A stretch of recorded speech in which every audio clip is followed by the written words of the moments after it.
সম্মানিত শাহবাগে অবস্থান কর্মসূচিতে অংশগ্রহণযুক্ত নেতা কর্মী সহকর্মীদের সদয় অবগতির জন্য জানাচ্ছি, সবিনয়ে জানাচ্ছি। আমাদের অবস্থান কর্মসূচি নামাজের পরেও যথারীতি চলবে। সবাইকে নামাজের পরেও অনুষ্ঠানস্থলে থাকার জন্য অনুরোধ জানাচ্ছি।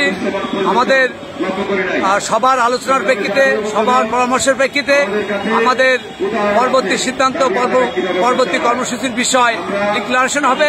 অত্যন্ত গুরুত্বপূর্ণ বিষয় হিসেবে আজকের সভাকে আপনারা গুরুত্বপূর্ণ মনে করে সবার শেষ পর্যন্ত থাকার জন্য সবিনয় অনুরোধ জানিয়ে সবাইকে অনুরোধ জানাচ্ছি। ধন্যবাদ সবাইকে। আসসালামু আলাইকুম। যারা এখনো ঢাকার বিভিন্ন জায়গায় অবস্থান করছেন তারা মনে রাখবেন, আমাদের এই কর্মসূচি নামাজের পরেও বিরতিহীনভাবে চলবে। তাই আপনারা আর এখানে সেখানে না যেতে শাহবাগের সকল রাস্তা শাহবাগে মিলিত হোক। আপনাদের সকলের গন্তব্য হোক শাহবাগ।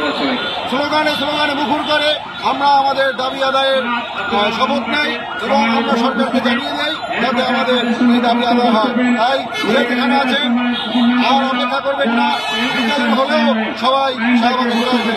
সবাইকে ধন্যবাদ। বাংলাদেশের সরকারি চাকরিজীবীদের জন্য একমাত্র তথ্যভিত্তিক ইউটিউব চ্যানেল এটি।